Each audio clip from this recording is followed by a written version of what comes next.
आज चाहिँ मौसम बिहानदेखि पानी परिरहेको थियो है। मेरो एउटा इच्छा थियो क्या, सानोदेखि हाम्रो महानायक राजेश हमाललाई भेट्ने है।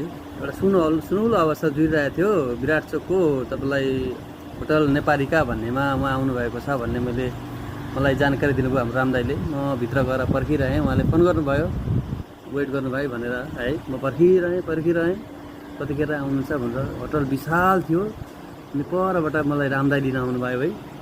अनि उहाँले इसारा दिनुभयो क्या, मलाई आउँदै हुन्छ अब एकछिन पछि ल भनेर है। अब माथि जानु अलाउड नहुने रहेछ पार्किङ नाट्नु भएकोले।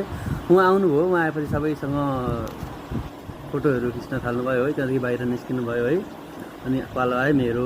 अनि त्यसपछि मैले चटक्क उहाँसँग फोटो खिचेँ। यति खुसी लाग्यो है, पहिलोपल्ट बच्चामा देख्ने इच्छा भएको मान्छे आधा उमेर बित्दाखेरि देख्न पाउँदा पनि यति खुसी है। अनि हाम्रो राम दाइले व्यवस्था मिलाउनु भएको थियो, उहाँहरू छुट्टिन लाग्नु भएको थियो है। छुट्टिन लाग्दाखेरि एकदम मन कस्तो भइरहेको थियो। अनि म उहाँ जानुहुन्छ भनेको उहाँले आफै बोलाउनु गएर लु अर्कोचोटि फेरि भेटौँला।